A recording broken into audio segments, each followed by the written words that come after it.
Good morning, good afternoon and good evening. Welcome to Chatting English. Today we are just going to have a chat about work. We're going to have a very normal, native, natural conversation so you can practice your English listening. And as always, if we say a word that we think might be new to you, the definition will come up here.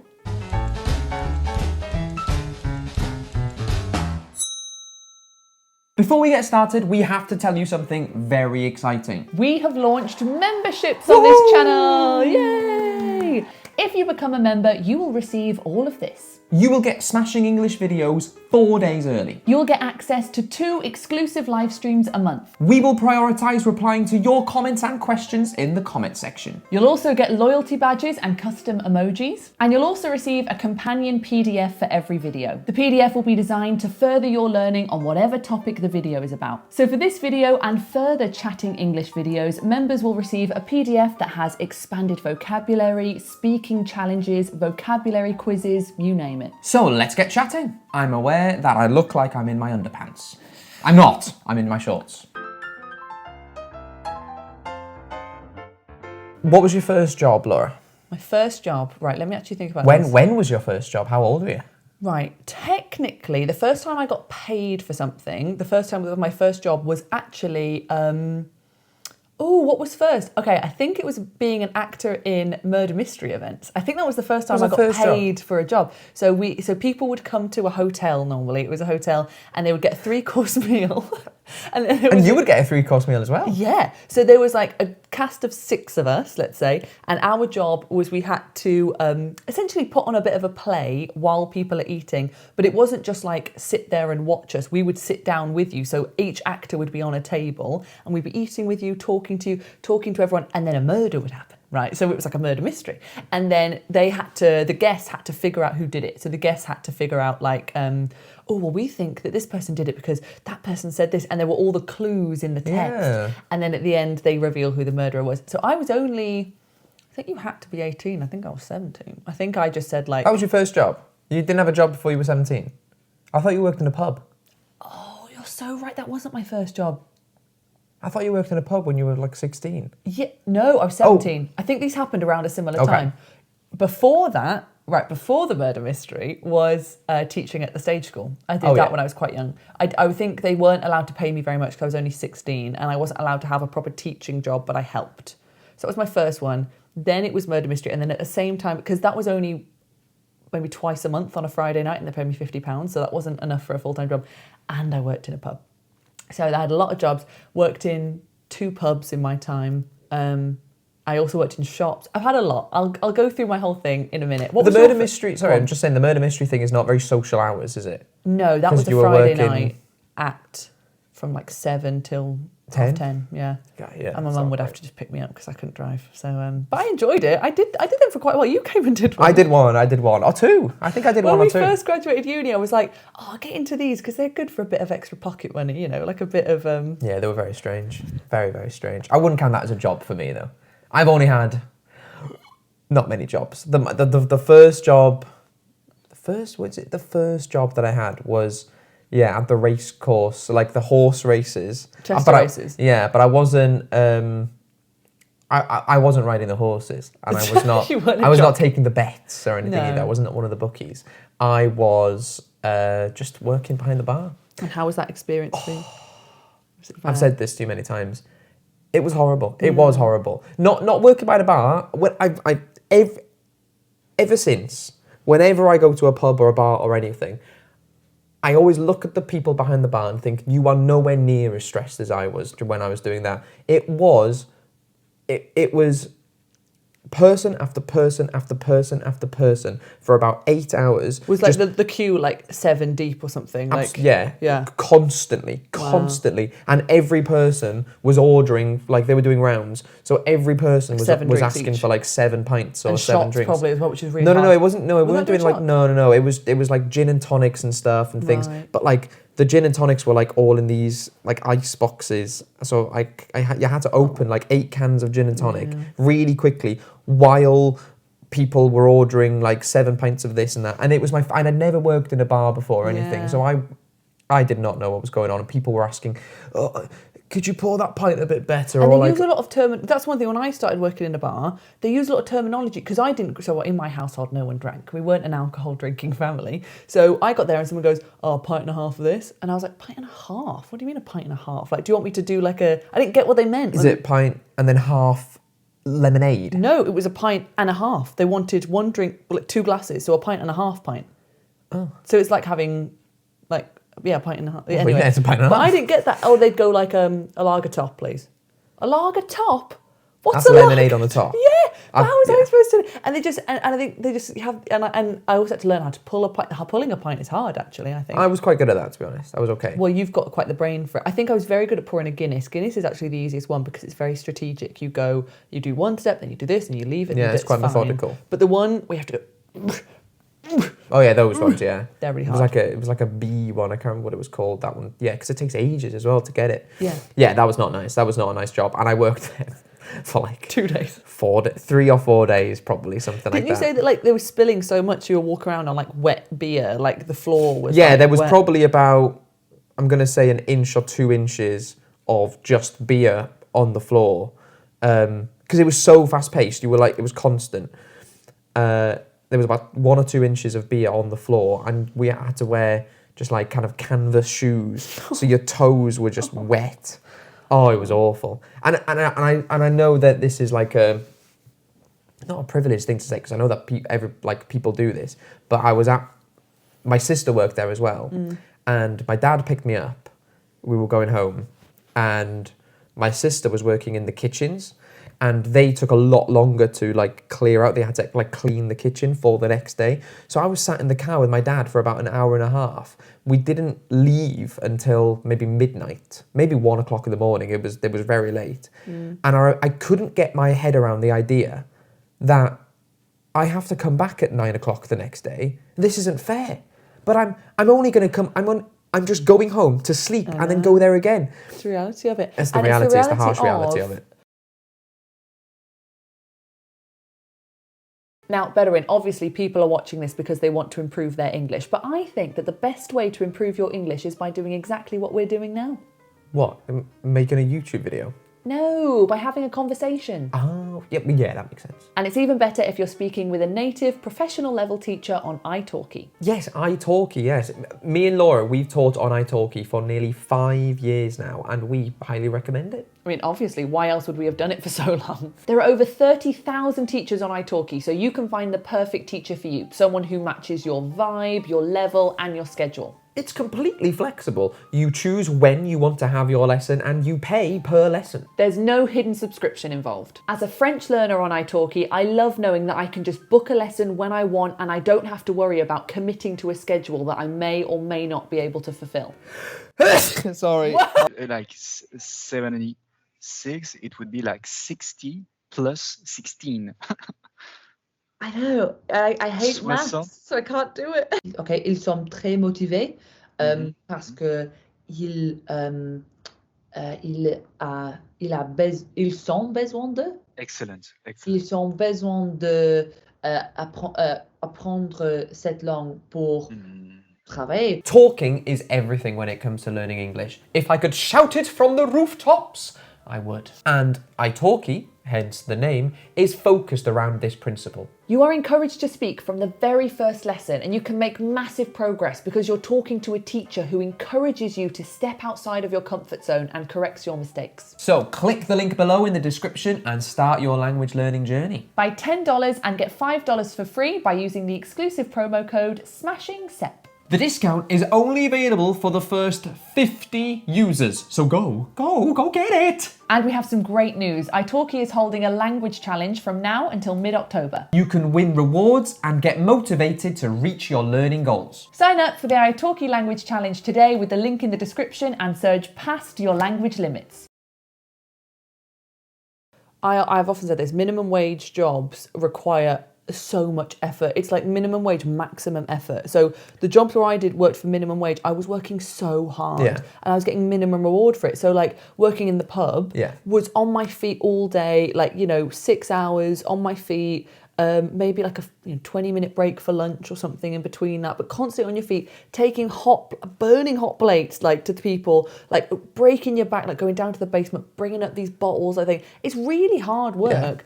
And it's minimum, and same for like people who work in factories and stuff. Often they're on minimum wage, and it's the most work, and it's so ridiculous. Whereas sort of the higher you go, and I used to think this about supervisors in the pub, like the supervisors would get more money, they'd get paid more, but they didn't have to do half as much work. They would sort of sit in the office and do the admin stuff, which is hard work here, but the people on the floor are the ones like clearing up when a child's been sick, or like doing the horrible stuff, and we're getting paid way less. So I did sometimes take the approach of minimum wage, minimum effort. Sometimes I did sometimes think like, you're paying me minimum, I'm not going to give you more than, like, I would do what was needed to do my job, but nothing more. I'm not giving you more. The bare minimum. Exactly. Like if they text me on my day off and said, oh, we've got no one in, can you come in? I'd be like, no. Like, because that's You'd not... say no? Yeah. Because that's not what I'm supposed to do. I'd find it difficult to say no. I find it difficult to say no, to be honest. Yeah. So that was my first job. And then I also... did you have an interview for that job? No, I don't think I did. I did. No, we just had to go to like a kind of an open day type thing. Yeah. And we just had to give our details in, I think. They probably just needed so many people working on the bar, they weren't being that fussy. No. Needed lots. I do remember. You had no bar experience, and you went straight to doing that. Yeah.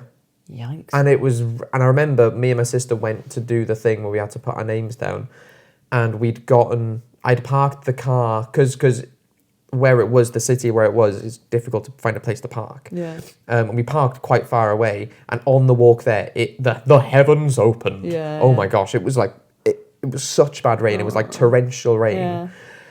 And we had to come dressed in our like kind of shirts and trousers and everything. Oh, it was a miserable place. It was a miserable place. Have you ever had a job interview?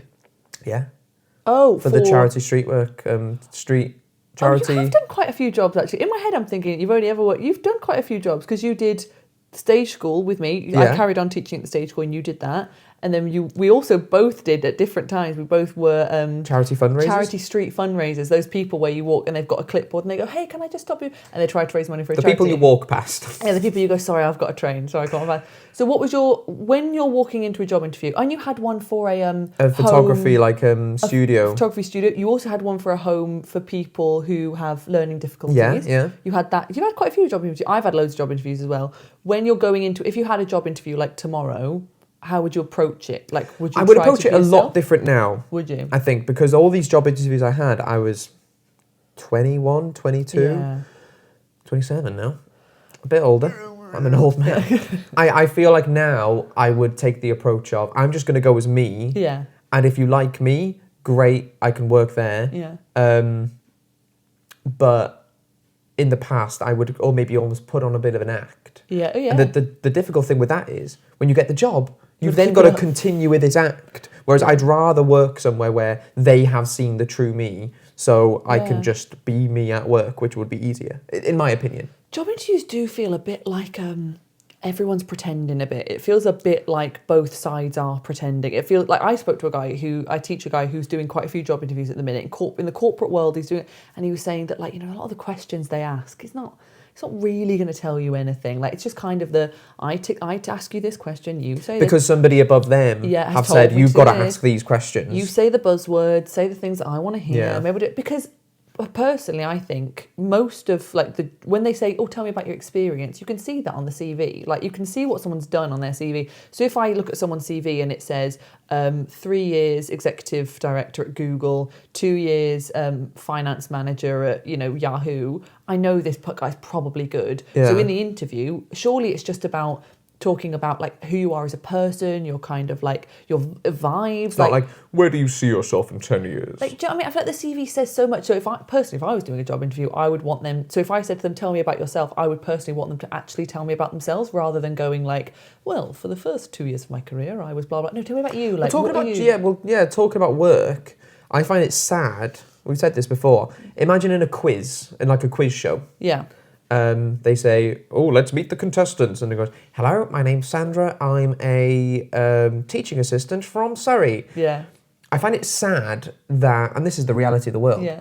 I find it sad that the first or second or third thing that people say about themselves is their job, what they do, rather than who they are. Yeah, it's almost like what you do trumps who you are a lot of the time. It's like it's my name, what I do, where I'm from. That's kind of the order. And then after that is like my hobbies and stuff. Yeah. But that is you. Like what you are is your hobbies and what you do outside of We work. do that when we teach. And we meet a student for the first time, we do tend to ask them, what do you do? What do you do? Because it's a point of conversation. Yeah, it's a point of conversation. And we spend far more time working than not. Yeah. So it would be weird if we never spoke about it, because what do we do for 40 hours, 45 hours of the week? It is work. So it would be weird if we didn't speak about it. How do you feel about the idea that some people just take the approach with work where they say, this is just what I do to get money, so I can just... a lot of people do. Yeah.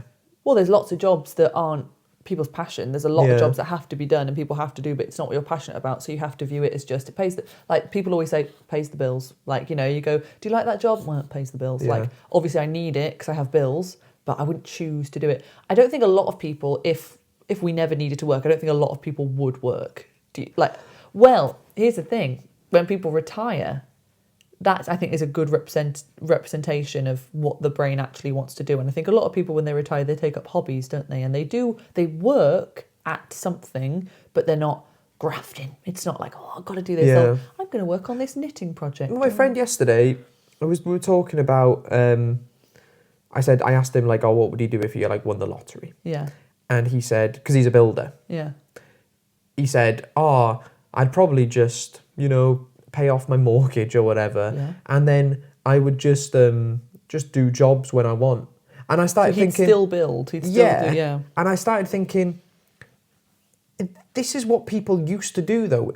I'm talking hundreds and hundreds of years ago. Yeah. People would go, somebody needs me to do this thing, so I'll go and do it for them. And otherwise, I'm not gonna work every day. Do you know what I mean? So if there was somebody who was very good at building chairs 500 years ago, maybe I'm wrong in this, I'm sorry if I'm being naive. You weren't there 500 years ago. But 500 years ago, if somebody built chairs, they would build a chair if somebody needed a chair. But otherwise, they wouldn't spend 7 hours every day making chair after chair after chair after chair well, after that's chair. the Industrial Revolution, isn't it? We've mass-produced stuff and now everyone needs something all the time. And consumerism and capitalism, we now want stuff and everyone needs stuff. Yeah. And we want the most stuff, whereas things in the past were a lot simpler. You had your bed, you had maybe something to cook on. You didn't need all this extra stuff. Well, my friend, he always says that he's born in the wrong generation. He should have been in the 1700s, just a carpenter working in a workshop. Yeah. It was simpler back then. And the mad thing about the Industrial...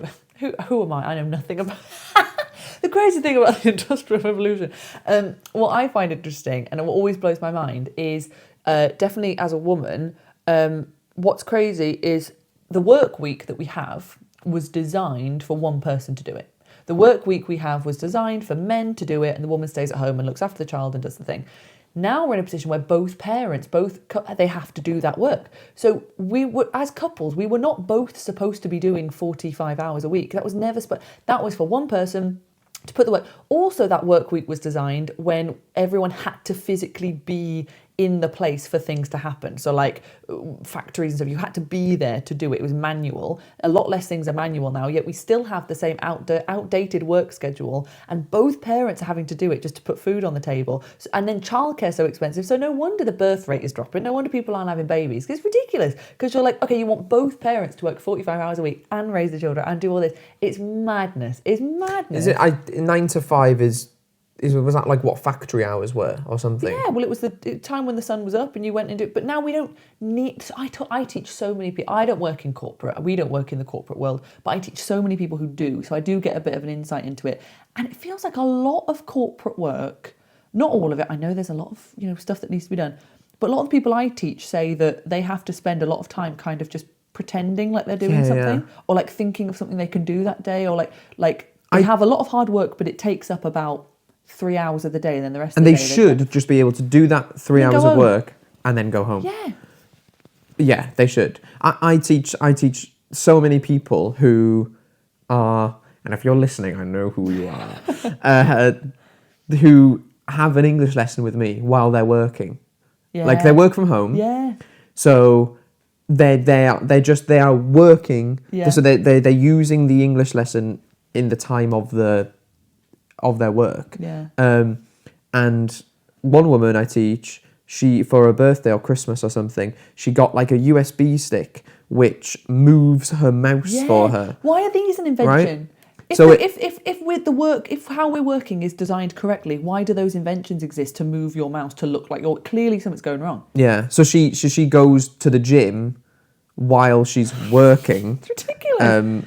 This person will remain anonymous, obviously, because I don't want her to get fired. But like, surely we're looking at all this. So many companies should say to someone, not all of. Obviously, we need people in lots of like. If you're a fireman, you have to be there to do the thing. Yeah. You can't like have a mouse going, "Oh, I'll just be a fireman." You have to be there. But for some of these jobs, surely should be project based. It should be like, okay, here's your task, or task based. So here are your tasks for the day. Once you get them done, see you later. Like you've done them. Like or do you tasks for the week. if you did that? How do you think your brain would work? Because I think some people would split. Do you think that you would be more motivated to finish it quicker, or do you think you would take longer because you want to seem like you're working? No.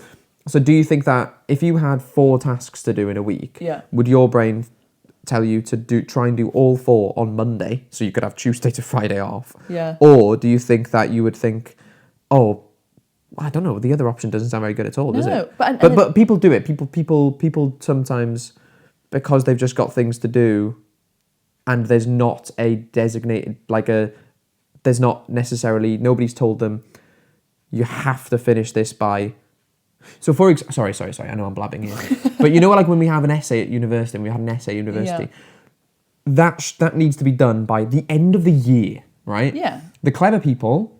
Nobody does this. No. Does it in the first 3 weeks. Yeah, just gets it done. and then you can live your life. But then people leave it to the last minute. Yeah, and I think if jobs were task-based, I do think that people would just leave things till the last minute. I do think. Not if you have the prospect of going home. Because your brain prefers to have the nice time earlier than later. I suppose. Your brain thinks about, I'd rather, but today I want to go to the cinema. So I'd rather go to the cinema now than Friday. I truly think I think what would happen was if you said to someone, right, I need you to do these 4 things today, people would get it done earlier. And the argument against that is some big fat cats, would say, no, but that means the work won't be as good quality because they're doing it quicker. If it's not good quality, you tell them and you say, listen, that wasn't good quality. If this keeps being low quality, we're going to have to, discipline you somehow. If that, as soon as they knew that, they'd go, okay, I need to make sure that it's good quality and fast. And then you find that perfect balance where it's great for the company because things get done sooner. So your things that you need for your business get done quicker. It's better for your workers. They get to go home. They get to rest, recuperate. Become better workers. They become better because they come back the next day and they go, right, what do you want me to do? What's on the agenda? Well, I've got 5 things to say. Great, I'll make sure they go da-da-da-da-da. I'm off. I think that makes so much more sense. I do think we are heading towards a 4-day work week. I think that is 100% where we're going. People are talking about it more and more and more. More countries are doing it. More governments are discussing it. Interesting. And it would make sense. When would it be? Would it be Wednesdays off? Or would it be... No, Fridays off. It would be like, I think what they're saying is you finish on Fridays. So it would be Friday, Saturday, Sunday as your weekend. Yeah. It's good. And I agree. I agree that would be good. Would that be schools as well? No. That wouldn't be schools. So teachers would have to... Oh, that's true. Because school is only designed on Monday to Friday to fit the work week, isn't it? To be when the parents are away. Yeah. Thing. So schools might have to change, yeah. And I would be really annoyed. Because like, oh no, these kids getting 4-day school. Yeah. I think it will be because essentially we're living in an outdated system. It's not working. So if we want to change it, I think it does require chopping a day off, yeah. Or making the work day shorter.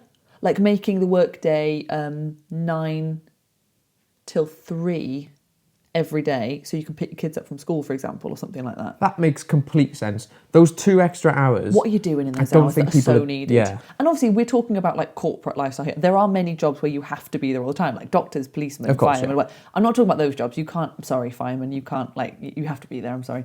But I'm a fireman for some reason, yeah. I know. I think it's because I saw a fire yesterday, so fire's in my head. Yeah. It was a derelict building. No one was in the building. It was okay. So yeah, I think that is where we're heading because we are still in this kind of Victorian workhouse kind of system of working. And no wonder people are miserable. Like you see all the statistics about how like sad people are and like, of course, because we have to work all the time. Like so, it's just getting more and more and more. And it's a shame that people associate work with something bad. Whereas it can be something your really work nice. could be something really positive. When you, like people say, what do you want to be when you grow up? Yeah. That's always a good thing, isn't was it? They don't something go, exciting. God, what do you want to be when you grow up? Like, oh gosh, what are you afraid of becoming? Yeah, like, it's always good things. And Yeah. some people always say, wow, I want to be a, Yeah. What did you want to be when you grew up? Very good When question. you were growing up? When I was a kid, I wanted to be a musical theatre star. That was like always Star. it. Yeah. Star. A musical theatre before. I wanted to be in musicals on like Broadway or the West End. Before that, I think I just wanted to be a teacher. I think a lot of little girls want to be teachers. Do they? Yeah. I think because you see like your usually female teacher in primary school and you go, oh, I'm going to be like her. And if you like her, and it's kind of, so I think I did want to be a teacher. I remember my sister had like all of her teddies in a row and she used to have a Yeah, I do that with my cousin. We'd play school and we'd go like, okay, you're the teacher now. I'm the That's mental. Just switch off. Relax. Switch off. What did you want to be? You said you wanted to be a father, didn't you, when someone asked you? I have a memory of being in the bath and my mum asking me. This is when I was like 3 years old or 2 years old, not like 17. I wasn't 17. Being a dad. Yeah. But very quickly it was a cowboy. I wanted to be a cowboy. I either want to be a dad or a cowboy. The cowboys are so cool. The cowboys are so cool. Every boy wanted to be a cowboy. And doesn't that show a lot about gender roles? All the girls want to be teachers and all the boys want to be cowboys. Yeah. That shows about. Do you think there are jobs that only men could do and only women could do? Oh, that's a tough one. No, not anymore. I think might be controversial. I do think women and men have naturally, probably because of society, not anything we can help, natural strengths and weaknesses. Yeah. Like I think, for example, the reason why most primary school teachers are women are because we just have a bit more of that maternally kind of drive of like, I want to help the children. We can't help it. It's in our hormones. It doesn't mean that they're better than men. I had a really great primary school teacher when I was younger. He was a man. He was amazing. So I think now, no, there's not. And people can do whatever they want. There are roles that, it's interesting. I was watching like a little part of a TV show and they were talking about it was a football TV show and these footballers went into schools and they asked the children to draw a footballer and all of them drew a man. Yeah. And then they asked to draw a doctor and all of them drew men. Then it was like draw a bus driver and it was all men. And then it was like draw a nurse, they were all women and things like that. I do think that is changing, absolutely. Yeah, I think it is. I think it definitely is. And it's great. And like I want work and jobs to be something that people aspire, like not because we have to do it. We have to do it. So we might as well try to make them stuff that, you know, with maybe a 4-day work week or better working hours or better pay or something that feels like a privilege and like I really like going into work and doing this, rather than the grind and the rat race and everything, which I feel like it's because we're still in that Victorian thing and we've progressed so much in this world with lots of things. Why are we still, and I feel the same about school as well, why are we still doing this old system that we've had for hundreds of years? People commute to work quite a lot. Yeah. How long of a commute is too long? Because your mum drives. At some point she was driving like an hour and 10 minutes every day there and back. But okay, I teach a lot of people who take the train and it's like an hour and a half every day. Yeah. Do you think you should be paid for your commute? What? The same? It could like it maybe like a counts as half rate, like half your pay. Yeah. I think you should. Yeah. But then people that would encourage less people to live nearer cities, which would help the economy in other places, spread out a little bit more. More people, like if people were paid half a wage, a lot more people would live. People do anyway. What do they call it in London? Like the commuter belt. Commuter belt. Yeah, it's like a belt around London where people live because they can't afford. Isn't to it live like in kind London. of like a strip on the way up? It's towards Birmingham, it's towards like Oxford. Like a circle belt. It's like a all the way around. So it's the commuter belt. I'm very happy with our work at the minute. I think we're very privileged in how we can work for ourselves. I just want I want the rest of the world to just catch up with the way that world works now. And do you think that more and more younger people, I'm going to call us young people, do you think that younger people will change this because younger people don't like the idea of? Well, according to old people, we're lazy, so yeah, maybe because we might be the lazy generation that goes, I don't want to work. But I don't think it's laziness. I think we're just going, this can't be right that parents of a young child are seeing their child for maybe like 3 hours every evening and then that's it. I agree. I do think that it's all. I think the environment. This is a weird link, but I think the environment is a big thing in this, because the environment is in a terrible state. And all the time we're reminded of the fact that terrible things are happening around the world and things like that. I think that people our generation don't take life for granted as much as other people do. Every day is important. Every day is quite important. Yeah. So because we don't take life for granted, we value life. And we want to make the most of life. We don't want to sign our life away to someone else. Making someone else money. Sorry, I picked my fingers. That was better in just saying stop picking your fingers. That's why you did that. Well, listen, we could sit here and put the world to rights all day, but we've got stuff to do. Is that it? Have we finished already? We're done. Wow, that went really quick. Time flies when you're having a lovely chat. Thank you for joining Laura, me. and I'll see you on the next Chatting English podcast. Ta-ta. Ta-ta.